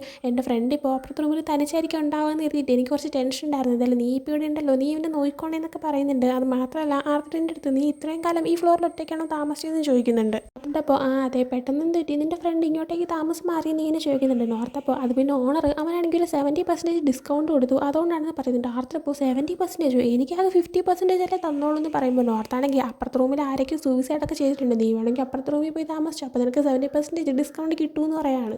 അപ്പോൾ എനിക്കങ്ങ് വേണ്ടാന്ന് പറയുന്നുണ്ട്. അതേസമയം തന്നെ നോർത്തിൻ്റെ പേടി ഇതുവരെ മാറിയിട്ടുണ്ടായിരുന്നില്ല, അതുകൊണ്ട് തന്നെ അവൻ ആർത്തഡിൻ്റെ അടുത്തേക്ക് ക്ലോസ് ആയി ചെന്നിരിക്കുന്നുണ്ട്. സമയം ആർത്തഡ് അത് ശ്രദ്ധിച്ചിട്ട് നീ എന്തിനാണ് ഇങ്ങനെ ഒട്ടിയിരിക്കുന്നത്, നിനക്ക് പോകാൻ നേരമായില്ലേ എന്നിങ്ങനെ ചോദിക്കുമ്പോൾ ആ ഞാൻ പോകാനായിട്ട് പോവാണ്, എന്തിനാണ് എന്നെ ഇങ്ങനെ ഓട്ടിച്ചിടാനായിട്ട് നോക്കുന്നത്, ജോഹാൻ എനിക്ക് വേണ്ടി താഴെ വന്ന് വെയിറ്റ് ചെയ്ത് നിൽക്കുകയാണെന്ന് നിനക്ക് തോന്നുന്നുണ്ടോ എന്ന് ചോദിക്കുമ്പോഴത്തേക്കും ആർത്തഡ് ആ സമയം ഞാനും ജോഹാനും കോളേജിൽ നിന്ന് ഒരേ ടൈമിലാണ് ഇറങ്ങിയത്, സോ ഈ നേരം കൊണ്ട് അവൻ എത്തിയിട്ടുണ്ടായിരിക്കും എന്ന് പറയുമ്പോഴത്തേക്കും എന്നാൽ ഞാൻ പോവാണ്, പക്ഷേ നീ എന്നെ ഒന്ന് താഴെ വരെ കൊണ്ടുവിടോ എനിക്ക് പേടിയാണെന്ന് പറയുന്നുണ്ട്. ആർത്തഡ് അപ്പോൾ ഇതെന്തൊരു കഷ്ടമാണ്, ഇത്രയും വലുതായിട്ട് പോലും നിനക്കൊന്നും നേരെ ചെയ്യാൻ പറ്റത്തില്ലേ എന്നിങ്ങനെ ചോദിക്കുമ്പോൾ പ്ലീസ് എന്നെ ഒന്ന് ഹെൽപ്പ് ചെയ്ത് ആർത്തഡ് എന്നെ ഒന്ന് താഴെ വരെ കൊണ്ടുവിടാനായിട്ട് പറയുന്നുണ്ട്. അങ്ങനെ ആർത്തഡ് ഇവനെ താഴെ വരെ കൊണ്ടുവിടുമ്പോഴത്തേക്കും നോർത്തിനെ പിക്ക് ചെയ്യാനായിട്ട് ജോഹാൻ അവിടെ ഓൾറെഡി വന്ന് നിൽക്കുന്നുണ്ടായിരുന്നു. അങ്ങനെ നോർത്തിന് ജോഹാൻ ഹെൽമെറ്റ് ഒക്കെ വെച്ച് കൊടുക്കുന്നുണ്ട്. രണ്ടുപേരും ആർത്തനോട് ബായൊക്കെ പറഞ്ഞിട്ട് അവിടെ നിന്ന് പോകുന്നുണ്ട്. ആർത്തന തിരിച്ച് അവൻ്റെ റൂമിലേക്ക് വരുന്ന സമയത്ത് അവൻ്റെ അച്ഛൻ കോൾ ചെയ്യുന്നുണ്ട്. അവൻ്റെ അച്ഛനെ അവൻ അച്ഛാന്നല്ല, അച്ഛൻ്റെ പേരായിട്ടുള്ള ഡിറക്ക് എന്നാണ് വിളിക്കുന്നത്. സോ ഇങ്ങനെ സംസാരിക്കുമ്പോൾ തന്നെ ഞാനാണ് നിൻ്റെ കൂട്ടുകാരനോ ഇങ്ങനെ സംസാരിക്കാൻ എന്നൊക്കെ അച്ഛൻ ചോദിക്കുന്നുണ്ട്. അസമയാർത്തത് അല്ല എന്തുപറ്റി ഇപ്പോൾ പെട്ടെന്ന് വിളിക്കാനെന്നൊക്കെ ചോദിക്കുമ്പോൾ നീയാണെങ്കിൽ റേസ് ട്രാക്കിലോട്ട് ഈ ഇടയ്ക്ക് വല്ലതും പോയോ എന്ന് അച്ഛൻ ചോദിക്കുന്നുണ്ട്. ആ സമയം ഇല്ല പോയില്ല, എനിക്കാണെങ്കിൽ ഇവിടെ നിന്ന് തിരിയാൻ നേരെയില്ല. അതിൻ്റെ ഇടയിൽ കൂടെ ഞാനിങ്ങനെ റേസ് ട്രാക്കിലോട്ട് പോകാൻ. അത് മാത്രമല്ല അച്ഛനാണെങ്കിൽ എന്നെ ബ്ലോക്ക് ചെയ്തിട്ടൊക്കെയല്ലേ എന്നെ മര്യാദയ്ക്ക് അൺബ്ലോക്ക് ചെയ്യാനായിട്ട് പറയുന്നുണ്ട്. ആ സമയം ഞാൻ അൺബ്ലോക്ക് ചെയ്തിട്ടുണ്ട്, ജോഹാനെ കൊണ്ട് നീയാണെങ്കിൽ അൺബ്ലോക്ക് ചെയ്യാനായിട്ട് എൻ്റെ അടുത്ത് ഏൽപ്പിച്ചില്ലേ, ഞാൻ ചെയ്തു എന്ന് പറയുമ്പോഴത്തേക്കും അച്ഛനാണെങ്കിൽ എൻ്റെ അടുത്ത് സംസാരിക്കുന്നതിനേക്കാളും കൂടുതൽ ജോഹാനോട് സംസാരിക്കുമല്ലോ. ഞാനല്ലേ നിങ്ങളുടെ മോനെന്ന് പറയുമ്പോൾ പക്ഷേ അവനെ കാണാനാണ് കൂടുതൽ ക്യൂട്ടെന്ന് അച്ഛൻ പറയുന്നുണ്ട്. അതോടൊപ്പം അത് ഏത് വകയിൽ ശരിയാവും എന്നിങ്ങനെ പറയുമ്പോൾ അച്ഛനാണെങ്കിൽ പൈസ ചോദിക്കാൻ വേണ്ടി മാത്രമല്ല നീ എന്നെ കോൾ ചെയ്യാറുള്ളൂ എന്ന് പറയുമ്പോഴത്തേക്കും ആർത്തിട്ട് തിരിച്ച് പറയുന്നുണ്ട് ശരി എനിക്ക് തരാനായിട്ട് നിങ്ങളുടെ കയ്യിൽ പൈസ ഇല്ലെങ്കിൽ നിങ്ങളങ്ങ് പറഞ്ഞേക്കും, ഞാൻ പോയി ജോഹാൻ്റെ അടുത്ത് നിന്ന് പൈസ വാങ്ങിച്ചോളാം എന്നിങ്ങനെ പറഞ്ഞിട്ട് എന്തിനാ ഇപ്പോൾ ശരിക്കും വിളിച്ചതെന്ന് ചോദിക്കുന്നില്ല അച്ഛനപ്പോൾ. അത് പിന്നെ ഞാൻ ഒരു മോശം സ്വപ്നം കണ്ടു എന്ന് പറയുന്നുണ്ട്. അടുത്തിട്ടപ്പോൾ അയ്യോ അതുകൊണ്ടാണ് എന്നെ വിളിച്ചത്, ഞാൻ അച്ഛനെ സമാധാനിപ്പിക്കണോ പേടിക്കണ്ടാട്ടോ, ഈ സ്വപ്നമല്ല എന്തെങ്കിലും നന്നായിട്ട് തീർന്നോളൂ, അത് മതിയോ എന്നൊക്കെ ഇനി കളിയാക്കി ചോദിക്കുമ്പോഴത്തേക്ക് അച്ഛനാണെങ്കിൽ ഒന്ന് പോടാർക്കാന്ന് പറയുന്നുണ്ട്. എന്നിട്ട് അച്ഛൻ പറയുന്നുണ്ട് ഞാൻ നിൻ്റെ അമ്മേനെയാണ് സ്വപ്നം കണ്ടേന്ന്. ഇവൻ്റെ അമ്മയാണെങ്കിൽ ഓൾറെഡി മരിച്ചു പോയതാണ്, അമ്മയുടെ പേര് എമ്മ എന്നുമാണ്. സോ അമ്മയുടെ കാര്യം പറയുമ്പോഴത്തേക്കും ആർത്തടെ കുറച്ച് സെൻസിറ്റീവ് ആവാറുണ്ട്. സോ ഇപ്പോൾ ഇങ്ങനെ പെട്ടെന്ന് കേൾക്കുമ്പോഴത്തേക്കും അവൻ്റെ കളിയും ചിരിയെല്ലാം തന്നെ ഒരു സെക്കൻഡ് നിന്ന് പോകുന്നുണ്ട്. എന്നിട്ട് എന്താ സ്വപ്നം കണ്ടത്, അമ്മ എന്തെങ്കിലും സ്വപ്നത്തിൽ പറഞ്ഞു നോക്കുമ്പോൾ ഇല്ല എപ്പോഴത്തെയും പോലെ തന്നെയാണെന്ന് പറയുന്നുണ്ട്. ആർത്തടപ്പോൾ ശരിയെന്നാ നന്നായിട്ടൊക്കെ ഒന്ന് റെസ്റ്റ് എടുക്കുക, അപ്പോൾ പിന്നെ ഇങ്ങനെ സ്വപ്നമൊന്നും കാണത്തില്ല, എല്ലാം ഓക്കെ ആയിക്കോളൂ എന്നൊക്കെ പറഞ്ഞിട്ട് കോൾ കട്ട് ചെയ്യുന്നുണ്ട്. ശേഷം അടുത്ത ദിവസം രാവിലെ ദാവാണെങ്കിൽ കോളേജിലേക്ക് പോകുന്നുണ്ട്. അതുപോലെ തന്നെ ആർത്തനെ കാണിക്കുകയാണെങ്കിൽ അവനും അവൻ്റെ ക്ലാസ് എല്ലാം കഴിഞ്ഞിട്ട് ഇങ്ങനെ നിൽക്കുന്ന സമയത്ത് അവനാണെങ്കിൽ ഒരു ദിവസം ലീവ് ഉണ്ടായിരുന്നു. സാധാരണ ലീവേ കിട്ടാറില്ല. സോ ഒരു ദിവസം ഇങ്ങനെ ഫ്രീ കിട്ടിയതുകൊണ്ട് തന്നെ അവനാണെങ്കിൽ ബാക്കി ഫ്രണ്ട്സിൻ്റെ അടുത്ത് നമുക്ക് എല്ലാവർക്കും ഡ്രിങ്ക് ചെയ്യാൻ പോയാലോ, നമുക്ക് എൻജോയ് ചെയ്യാന്നൊക്കെ ഇങ്ങനെ പറയുന്നുണ്ട്. എന്നാൽ ബാക്കി 3 പേർക്കും ബോയ് ഫ്രണ്ട്സ് സെറ്റ് ആയതുകൊണ്ട് തന്നെ ഇല്ല ഞങ്ങൾ പോയിട്ട് ഞങ്ങളുടെ ബോയ് ഫ്രണ്ട്സിനോട് ടൈം സ്പെൻഡ് ചെയ്യാൻ പോകാണെന്ന് പറഞ്ഞിട്ട് ഹില്ലും ജോഹാനും ടോൺഫെ എല്ലാം തന്നെ ബായി പറഞ്ഞ് പോകുന്നുണ്ട്. ആർത്തർ അപ്പോൾ പൊക്കോ ഞാൻ സിംഗിളായിട്ട് ഇരുന്നിട്ട് എൻജോയ് ചെയ്യുമെന്ന് പറയുന്നുണ്ട്. അതിനായിട്ട് ആർത്തറാണെങ്കിൽ ക്ലബ്ബിൽ പോയിട്ട് ഫ്രണ്ട്സൊക്കെ ആയിട്ട് മറ്റ് ഫ്രണ്ട്സൊക്കെ ആയിട്ട് ഭയങ്കരമായിട്ട് ഡ്രിങ്ക് ചെയ്ത് എൻജോയ് ചെയ്യുന്നുണ്ട്. തിരിച്ച് റൂമിലേക്ക് വന്നിട്ട് ഡോർ തുറക്കാനേ നോക്കുമ്പോഴാണ് കീ മിസ്സായി പോയി എന്ന് അവന് മനസ്സിലാവുന്നത്. അങ്ങനെ വേറെ വഴിയില്ലാത്തതുകൊണ്ട് തന്നെ അവനാണെങ്കിൽ ദാവയുടെ റൂമിന് മുന്നേ വന്നിട്ട് ഡോർ തട്ടുന്നുണ്ട്. ദാവ് ഡോർ ഓപ്പൺ ചെയ്യുമ്പോഴത്തേക്കും ഇന്നിനായിട്ട് ഞാൻ ഇവിടെ സ്റ്റേ ചെയ്തോട്ടെ, ഞാനാണെങ്കിൽ സോഫയിൽ കിടന്നോളാം എന്നൊക്കെ പറയുന്നുണ്ട്. എന്നാൽ ദാവാണെങ്കിൽ ഒറ്റയടിക്ക് ഡോർ അങ്ങ് ക്ലോസ് ചെയ്തിട്ട് പോവാണ്. ആ സമയം വീണ്ടും കിടന്ന് തട്ടുന്നുണ്ട്. എന്നാൽ നോ റിപ്ലൈ. ദാവാണെങ്കിൽ ഹെഡ്സെറ്റൊക്കെ എടുത്ത് വെച്ചിട്ട് മൈൻഡ് ചെയ്യാതെ അകത്തിരുന്നുകൊണ്ട് ഡ്രോയിങ് കണ്ടിന്യൂ ചെയ്യുന്നുണ്ട്. എന്നാൽ ഈ ശബ്ദമെല്ലാം കേട്ടിട്ട് എമ്മയാണെങ്കിൽ ശ്രദ്ധിക്കുന്നുണ്ടല്ല. ആ സമയം ദാവോയ്ക്ക് നോർത്ത് മെസ്സേജ് ഇട്ടിട്ട് അവൻ്റെ കീ കാർഡ് കളഞ്ഞു പോയി, അതുകൊണ്ട് അവനൊന്ന് അകത്തേക്ക് കയറ്റി, ഇല്ലെങ്കിൽ കൊതുകളെല്ലാം വന്നിട്ട് അവന് വാരി എടുത്തോട്ട് പോകുന്നൊക്കെ പറയുന്നുണ്ട്. ഇപ്പോൾ ആർത്തനാണെങ്കിൽ പുറത്ത് നിന്ന് നോർത്തിനെ കോൺടാക്ട് ചെയ്തുകൊണ്ടാണ് ഇപ്പോൾ നോർത്താണെങ്കിൽ ദാവോയ്ക്ക് മെസ്സേജ് ഇടുന്നത്. എന്തായാലും മെസ്സേജ് കാണുമ്പോഴത്തേക്കും ദാവോ ആണെങ്കിൽ ആർത്തിനെ അകത്തേക്കൊന്നും കയറ്റുന്നില്ല, പകരം കൊതു അടിക്കാതിരിക്കാനായിട്ടുള്ള തിരി മാത്രം കത്തിച്ച് പുറത്തേക്ക് കൊണ്ട് വെച്ചിട്ട് ഡോർ അടയ്ക്കുന്നുണ്ട്. ആ സമയം ഇത് കണ്ട ആർത്തത് വീണ്ടും നോർത്തിനെ കോൺടാക്ട് ചെയ്തിട്ട് നീ ദാവോയുടെ അടുത്ത് എന്താണ് പറഞ്ഞതെന്ന് ചോദിക്കുന്നുണ്ട്. ആ സമയം അത് പിന്നെ നിന്നെ അകത്തേക്ക് കയറ്റിയില്ലെങ്കിൽ കൊതുകളെല്ലാം വന്ന് നിന്നെ എടുത്തുകൊണ്ട് പോകുമെന്ന് ഞാൻ അറിയിച്ചു എന്നിങ്ങനെ പറയുമ്പോഴത്തേക്കും അതാണെങ്കിൽ എനിക്ക് കൊതു അടിക്കാതിരിക്കാനായിട്ട് ഒരു തിരിയും കൊണ്ട് കത്തിച്ച് വെച്ചിട്ട് അവൻ ഡോർ അടച്ചിട്ട് പോയി എന്ന് പറയുന്നുണ്ട്. ഡോർ കട്ട് ചെയ്ത് കഴിയുമ്പോഴത്തേക്കും ആർത്തരാണെങ്കിൽ വീണ്ടും കിടന്ന് ഡോറിൽ തട്ടുന്നുണ്ട്. അതിൻ്റെ ഇടയിൽ അവന് വോമിറ്റ് ചെയ്യാനും തോന്നുന്നുണ്ട്. അതുകൊണ്ട് തന്നെ പെട്ടെന്ന് ഡോർ ഇറക്ക്, ഇല്ലെങ്കിൽ ഞാനിവിടെ ഡോറിൻ്റെ ഫ്രണ്ടിൽ വോമിറ്റ് ചെയ്യും എന്നൊക്കെ പറയുമ്പോഴത്തേക്കും ദാവോ ഒന്ന് ഡോർ ഇറക്കുന്നുണ്ട്. പെട്ടെന്ന് തന്നെ ആർത്തട്ട് ഓടി കയറി ബാത്റൂമിലേക്ക് പോയിട്ട് വോമിറ്റൊക്കെ ചെയ്യുന്നുണ്ട്. അത് ദാവോ അവിടെ ഒന്ന് നോക്കുന്നുണ്ടായിരുന്നു. ദാവോ മാത്രമല്ല തൊട്ടിട്ട് ദമയെ നിൽക്കുന്നുണ്ട്, നമ്മുടെ ദോയുടെ ആത്മാവ് നിൽക്കുന്നുണ്ട്. ആ സമയത്താണ് അങ്ങോട്ടേക്ക് ആ ഒരു ബാട്ടബിൽ വെച്ച് മരിച്ചു പോയ ഒരു പെൺകുട്ടിയുടെ ആത്മാവും വരുന്നത്. അവള് വന്നുണ്ടെങ്കിൽ തന്നെ കരയാനായിട്ട് തുടങ്ങുന്നുണ്ട്. ബാക്കി എല്ലാവരും ശ്രദ്ധിക്കുന്ന സമയത്ത് ആർത്തിട്ടാണെങ്കിൽ ഒന്ന് മിണ്ടാതിരിക്കാൻ പറഞ്ഞിട്ട് ആ ഒരു പെൺകുട്ടീനെ പേടിപ്പിക്കുന്നുണ്ട്. അതേസമയം തന്നെ എമയാണെങ്കിൽ ദാവോയുടെ അടുത്ത് നീ അവൻ അകത്തേക്ക് കൊണ്ട് കിടത്തുന്നില്ലേന്ന് നോക്കുമ്പോൾ ഇല്ല അവൻ അവിടെ തന്നെ ഇരിക്കട്ടെ, എനിക്ക് അവനെ ഹെൽപ്പ് ചെയ്യാനൊന്നും വയ്യാന്ന് പറയുമ്പോൾ എമയാണെങ്കിൽ ചോദിക്കുന്നുണ്ട് പിന്നീട് എപ്പോഴെങ്കിലും ഭാവിയിൽ അവൻ്റെ ഹെൽപ്പ് നിനക്കും വേണ്ടി വരും, നിങ്ങൾ നെയ്ബേഴ്സ് അല്ലേ, അവനെ ഹെൽപ്പ് ചെയ്യാനേ പറയുന്നുണ്ട്. എന്നാൽ ദാവോ എന്നെ കൊണ്ടൊന്നും വയ്യാന്ന് പറഞ്ഞിട്ട് ആർത്തിട്ട് വോമിറ്റ് ചെയ്ത് ആ ഒരു ടോയ്ലറ്റിൻ്റെ ഫ്ലഷ് മാത്രം ചെയ്ത ശേഷം അവൻ ഉറങ്ങാനായിട്ട് പോകുന്നുണ്ട്. എമയാണെങ്കിൽ നിന്റെ പേഴ്സണാലിറ്റി ചേഞ്ച് ചെയ്യാൻ എന്നെ കൊണ്ട് പറ്റത്തില്ല എന്ന് പറഞ്ഞിട്ട് അവൻ്റെ പുറകെ പോകുന്നുണ്ട്. ആ സമയം ദോയാണെങ്കിൽ ആർത്തിട്ട് അവിടെ തന്നെ ഇരുന്ന് ഇങ്ങനെ ഉറങ്ങിപ്പോയത് കണ്ടിട്ടുണ്ടായിരുന്നു. അവൻ ആർത്തിൻ്റെ അടുത്തേക്ക് പോയിരുന്നിട്ട് ആർത്തിട്ട് ഞാൻ പറയുന്നു ഒന്ന് കേക്ക്, എനിക്കാണെങ്കിൽ സീരിയസ് ആയിട്ട് ഒരു കാര്യം പറയാനായിട്ടുണ്ട്, നിന്റെ സ്വപ്നത്തിൽ വന്ന് സംസാരിക്കാന്ന് പറയുന്നത് എനിക്ക് ഭയങ്കരമായിട്ട് എനർജി നഷ്ടപ്പെടും, അതുകൊണ്ട് ഞാൻ ഇപ്പോൾ പറയുകയാണ്, ഞാൻ പറയുന്നത് ശ്രദ്ധിച്ച് കേട്ടോണം. എനിക്കാണെങ്കിൽ ആൻറ്റി ജിമ്മിൻ്റെ പാറ്റ് ക്രാപ്പ് ആവോ കഴിക്കണമെന്ന് ഭയങ്കര ആഗ്രഹമുണ്ട്, അതൊന്ന് വാങ്ങിച്ചു തരാനായിട്ട് പറയുമ്പോഴത്തേക്കും ആ ആൻറ്റി ആണെങ്കിൽ വേറെ ചെക്കൻ്റെ ഒളിച്ചോടി പോയി എന്ന് കേട്ടോണ്ട് കിടക്കുന്ന ആർത്തിൽ പറയുന്നുണ്ട്. ആ സമയം എനിക്ക് പിന്നെ എൻ്റെ അമ്മയുടെ അടുത്ത് ഉണ്ടാക്കി തരാൻ പറ, അമ്മ എനിക്ക് എപ്പോഴും സ്റ്റൂ ആണ് കൊണ്ടുവരുന്നത്, അത് ഞാൻ കഴിച്ച് മടുത്തു എന്ന് പറയുന്നുണ്ട്. അവൻ ആ പറഞ്ഞതിനൊന്നും ആർത്തിട്ട് മറുപടി കൊടുക്കുന്നില്ല. അതേസമയം തന്നെ ദാവ പറയുന്നുണ്ട് പക്ഷേ എനിക്ക് വേറെ ഇമ്പോർട്ടൻ്റ് ആയിട്ടുള്ളൊരു കാര്യം പറയാനുണ്ട്, എൻ്റെ ഗേൾ ഫ്രണ്ട് മീനാണ് എന്നെ കൊന്നതെന്ന് എനിക്ക് തോന്നുന്നില്ല എന്ന്. അതിനുശേഷം അടുത്ത ദിവസം കാണിക്കുന്നത് ദാവ ആണെങ്കിൽ രാവിലെ എഴുന്നേറ്റ് തന്നെ അവൻ്റെ ഡ്രോയിങ് എല്ലാം ചെയ്യുന്നതാണ്. കുറച്ച് കഴിഞ്ഞ് അവൻ ചെന്ന് ബാത്റൂമിൻ്റെ ഡോർ ഓപ്പൺ ചെയ്യുമ്പോഴത്തേക്കും ബാട്ടബിൻ്റെ അകത്ത് ആർത്തിട്ട് കിടന്ന് ഉറങ്ങുന്നത് അവൻ കാണുന്നുണ്ട്. അവൻ പോയി ആർത്തിനെ എഴുന്നേൽപ്പിക്കുന്നുണ്ട്. ഓണറാണെങ്കിൽ ഇവൻ്റെ കീ കളഞ്ഞു പോയതുകൊണ്ട് തന്നെ പുതിയ ഒരെണ്ണം കൊടുത്തു കൊടുത്തു വിട്ടിട്ടുണ്ടായിരുന്നു. അതിപ്പോൾ ദാവ എൻ്റെ കയ്യിൽ ഏൽപ്പിക്കുന്നുണ്ട്. ഇത് കളഞ്ഞു പോരുന്നെന്ന് ഓണർ പറഞ്ഞു എന്നുള്ള കാര്യം അവൻ അറിയിക്കുന്നുണ്ട്. ആർത്തർ ആ സമയം തന്നെ ഇവിടെ സ്റ്റേ ചെയ്യാനായിട്ട് സമ്മതിച്ചത് താങ്ക് യു എന്നൊക്കെ പറഞ്ഞിട്ട് പതുക്കെ ബാട്ടബിൽ നിന്ന് എഴുന്നേറ്റ് പോകാനായി തുടങ്ങുന്നുണ്ട്. ആ സമയം ദാവ വിളിച്ചിട്ട് നിന്റെ ഷർട്ടും കൂടെ എടുത്തുകൊണ്ട് പോകാനായിട്ട് ആർത്തറിനോട് പറയുന്നുണ്ട്. അങ്ങനെ അവൻ തിരിച്ചു വന്ന് അതും എടുത്തുകൊണ്ട് നേരെ റൂമിലേക്ക് ചെല്ലാണ്. റൂമിലേക്ക് ചെന്ന് കിടക്കുന്ന സമയത്ത് കഴിഞ്ഞ ദിവസം ദോ അവൻ്റെ അടുത്ത് മീനാണ് എന്നെ കൊന്നതെന്ന് എനിക്ക് തോന്നുന്നില്ല, ഞാനിവിടെ എന്തോ ചെയ്തു തീർക്കാൻ ബാക്കിയുണ്ടെന്ന് എനിക്ക് തോന്നുന്നു, അതുകൊണ്ടാണ് എൻ്റെ ആത്മാവ് ഇവിടെ നിന്ന് പോയിട്ട് പുനർജനിക്കാത്തതെന്ന് എനിക്ക് തോന്നുന്നു എന്നെല്ലാം പറഞ്ഞതായിട്ട് ഇവനിങ്ങനെ ആലോചിക്കുന്നുണ്ട്. അതിനെക്കുറിച്ച് ഇവൻ ചിന്തിക്കുന്നുണ്ട്. അങ്ങനെ കുറച്ച് കഴിഞ്ഞിട്ട് ഇവനാണെങ്കിൽ എന്തായാലും മീനിനെ പോയി കാണാൻ തീരുമാനിച്ചിട്ട് ഇവൻ നേരെ ജയിലിലേക്ക് പോവാണ്. അവിടെ ചെന്ന് അവളെ വിസിറ്റ് ചെയ്യുന്ന ടൈമിന് അവൾ ഇട്ടേക്കുന്ന ജയിൽ യൂണിഫോം ഒക്കെ കണ്ടിട്ട് ഇവർ ഫ്രണ്ട്സ് ആയതുകൊണ്ട് തന്നെ ഇതിനൊക്കെ നന്നായിട്ട് ചേരുന്നുണ്ടെന്നൊക്കെ പറഞ്ഞിട്ട് തമാശയൊക്കെ പറഞ്ഞ് സംസാരിക്കുന്നുണ്ട്. അവളെ പോയിട്ട് തമാശ പറയാതെ നീ ഇപ്പോൾ എന്തിനാ ഇങ്ങോട്ടേക്ക് വന്നേന്നൊക്കെ ചോദിക്കുന്നുണ്ട്. ആ സമയം ഒന്നുമില്ല, ആ ദോയാണെങ്കിൽ ആ ചെക്കൻ വന്നിട്ട് എന്നെ എപ്പോഴും ശല്യം ചെയ്യാണ്ട് എപ്പോഴും എൻ്റെ സ്വപ്നത്തിൽ കയറുന്നിട്ട് എനിക്ക് ഉറക്കം തരാതെ തന്നെ ശല്യം ചെയ്യുന്നുണ്ടെന്ന് പറയുന്നുണ്ട്. ദോയുടെ ആത്മാവ് അവിടെ ഉണ്ടെന്നും അവരുടെ റൂമിൽ പല പല പ്രേതങ്ങളുണ്ടെന്നുള്ള കാര്യങ്ങളെല്ലാം തന്നെ മീൻ വിശ്വസിക്കുന്നുണ്ട്. കാരണം ദാവോ താമസിച്ചിരുന്ന റൂമിലാണ് മുമ്പ് മീൻ താമസിച്ചിരുന്നത്. അവിടെ ആത്മാക്കളുള്ള കാര്യം ഒക്കെ തന്നെ അവർക്ക് അറിയുകയും ചെയ്യും. ആ ആത്മാക്കളുമായിട്ട് ഇവളാണെങ്കിൽ കമ്മ്യൂണിക്കേഷൻ ഉണ്ടായിരുന്നു. അവൾക്കാണെങ്കിൽ പിന്നെ പ്രേതങ്ങളെ പേടിയുമില്ല. അതുകൊണ്ട് തന്നെ ഇപ്പം പറയുന്ന എല്ലാം തന്നെ അവൾ വിശ്വസിക്കുന്നുണ്ട്. അതിനോടെ തന്നെ ആർത്തിട്ട് പറയുന്നുണ്ട് നിന്റെ റൂമിൽ താമസിക്കാനായിട്ട് പുതിയൊരു പയ്യൻ വന്നിട്ടുണ്ടെന്ന്. ആ സമയം ആർക്കാണ് ആ പ്രേതങ്ങളോട് താമസിക്കുക ഇത്രയും ധൈര്യം എന്ന് നോക്കുമ്പോഴത്തേക്കും എനിക്കറിയാൻ പാടില്ല, എന്തായാലും ആ പയ്യനാണെങ്കിൽ പ്രേതങ്ങളായിട്ട് കമ്മ്യൂണിക്കേറ്റ് ചെയ്യാനായിട്ട് ഒരു ടാലൻറ്റ് ഉണ്ടെന്ന് പറയുമ്പോഴത്തേക്കും പക്ഷേ അങ്ങനെ കൊണ്ടുവന്നൊക്കെ അവൾ ചോദിക്കുന്നുണ്ട്. എന്നിട്ട് അവളാണെങ്കിൽ ശരിക്കും എന്താ പ്രശ്നമെന്നൊക്കെ ചോദിക്കുമ്പോഴത്തേക്കും അത് പിന്നെ എൻ്റെ അടുത്താണെങ്കിൽ ദോ ഇരുന്ന് പറയാണ് നീയല്ല അവനെ കൊന്നേന്ന്. അവനാണെങ്കിൽ അതിലിങ്ങനെ ഉറപ്പിച്ചിങ്ങനെ നിൽക്കുകയാണ്. അതുകൊണ്ട് തന്നെ എനിക്ക് അതിനെക്കുറിച്ച് അറിയണമെന്ന് ആഗ്രഹം ഉണ്ടെന്ന് പറയാണ്. ആ സമയം മീൻ പറയുന്നുണ്ട് സത്യം പറഞ്ഞ് എനിക്കും അറിയത്തില്ല എന്ന്. ആ സമയം ആർത്തിട്ടാണെങ്കിൽ നിനക്കറിയത്തില്ലെന്നോ, നീയാണ് അവനെ കൊന്നത് എന്ന് നിനക്കറിയത്തില്ലേ എന്നിങ്ങനെ ചോദിക്കുമ്പോഴത്തേക്കും നടന്ന കാര്യം എന്താണെന്ന് അവൾ പറയുന്നുണ്ട്. ദോ മരിക്കുന്നതിന് തൊട്ട് മുമ്പത്തെ രാത്രി അവർ രണ്ടും തമ്മിൽ ഭയങ്കരമായിട്ടൊരു അടി ഉണ്ടായിട്ടുണ്ടായിരുന്നു. ആ ഒരു ദേഷ്യത്തിൽ അവൾ അവിടെ നിന്ന് ഇറങ്ങി പോയിട്ടുണ്ടായിരുന്നു, ഡ്രിങ്ക് ചെയ്തിട്ടുണ്ടായിരുന്നു. തിരിച്ചാണെങ്കിൽ അവൾ റൂമിൽ വന്ന് കിടന്ന് ഉറങ്ങി. എന്നാൽ രാവിലെ എഴുന്നേറ്റപ്പോൾ കാണുന്നത് ദോ അവളുടെ തൊട്ടടുത്ത് മരിച്ചു കിടക്കുന്നതാണ്. അത് മാത്രമല്ല ദോ മരിക്കാൻ കാരണമായ ഒരു കത്തിയും അവളുടെ കയ്യിൽ ഇരിക്കുന്നുണ്ടായിരുന്നു. അപ്പോൾ തന്നെ മീൻ വിചാരിച്ചത് താൻ ഡ്രിങ്ക് ചെയ്തിട്ട് വന്നിട്ട് താൻ തന്നെ അവനെ കൊന്നു എന്നാണ്. കാരണം ഡ്രിങ്ക് ചെയ്തിട്ടുണ്ടായിരുന്നുകൊണ്ട് കഴിഞ്ഞ ദിവസം എന്താ നടന്നതെന്ന് അവൾക്ക് ഓർമ്മയില്ല. അവൾ തന്നെയായിരിക്കും അവനെ കൊന്നതെന്നും അവളും അങ്ങ് വിശ്വസിച്ചു. അതുകൊണ്ട് തന്നെയാണ് അവളിപ്പോൾ ജയിലിൽ വന്ന് കിടക്കുന്നതും. അത് മാത്രമല്ല തെളിവുകളെല്ലാം അവൾക്കെതിരെയായിരുന്നു. അങ്ങനെ ഇപ്പോൾ ആ ഒരു കാര്യം പറയുമ്പോഴത്തേക്കും ദോയ്ക്കും അന്ന് രാത്രി എന്താ നടന്നതെന്ന് ഓർമ്മയില്ല. പക്ഷെ നീയല്ല അവനെ കൊന്നതെന്ന് അവൻ ഉറപ്പിച്ച് പറയുന്നുണ്ട്. ഒരുപക്ഷെ വേറെ ആരെങ്കിലും ആണെങ്കിലും അവനെ കൊന്നത് എന്ന് ആർത്തിട്ട് പറയുമ്പോഴത്തേക്കും അവനെ കൊല്ലാൻ മാത്രം അവൻ്റെ അടുത്ത് ദേഷ്യമുള്ള ആരാ ഉള്ളത്? പിന്നെ അന്ന് തന്നെ അവിടുത്തെ CCTV കേടായിട്ടുണ്ടായിരുന്നു. സോ ആ ഒരു കാര്യം മറ്റാര് കാണാനാണ്, നമ്മളതെങ്ങനെ തെളിയിക്കുമെന്ന് ഇങ്ങനെ ചോദിക്കുമ്പോൾ പെട്ടെന്ന് ആർത്തിട്ട് ആ റൂമിൽ മറ്റ് പ്രേതങ്ങളില്ലേ അവർ കണ്ടു കാണും, അവരോട് ചോദിക്കാമെന്ന് ഇങ്ങനെ പറയുന്നുണ്ട്. അങ്ങനെ ആർത്തിട്ട് പെട്ടെന്ന് തന്നെ തിരിച്ചു വരുന്നുണ്ട്. വന്നിട്ട് അവനാണെങ്കിൽ ദാവോയുടെ റൂമിലേക്ക് ചെല്ലുന്നുണ്ട്. എന്നിട്ട് ഡോറിലിങ്ങനെ തട്ടുമ്പോഴത്തേക്കും ദാവോ ഡോർ ഓപ്പൺ ചെയ്യുന്നുണ്ട്. ആർത്തിട്ട് അപ്പോൾ എനിക്കിതിൻ്റെ ഒരു ഹെൽപ്പ് വേണം, നീയാണെങ്കിൽ ഈ റൂമിലുള്ള ആത്മാക്കളുടെ അടുത്തൊക്കെ ഒന്ന് സംസാരിക്കണമെന്ന് പറയുന്നുണ്ട്. എന്നാൽ ദാവോ പറ്റത്തില്ല എന്നും പറഞ്ഞിട്ട് ഡോർ അങ്ങ് അടച്ചിട്ട് പോകുന്നുണ്ട്. ദേഷ്യം വന്ന് ആർത്തിട്ട് നോർത്തിനെ കോൾ ചെയ്തിട്ട് എടാ നിൻ്റെ കൂട്ടുകാരൻ എന്താണ് ഇങ്ങനെ എന്നിങ്ങനെ ചോദിക്കുന്നുണ്ട്. അത് കാണിച്ചിട്ടാണ് ഈ ഒരു എപ്പിസോഡ് ഇവിടെ എൻ്റെ ആവുന്നത്. സോ ഒരു എപ്പിസോഡ് നിങ്ങൾക്ക് ഇഷ്ടപ്പെട്ടിട്ടുണ്ടെങ്കിൽ ലൈക്ക് ചെയ്യുക, ഷെയർ, സബ്സ്ക്രൈബ് ചെയ്യുക. പുതിയ വീഡിയോ വരുന്നത് വരെ ബൈ.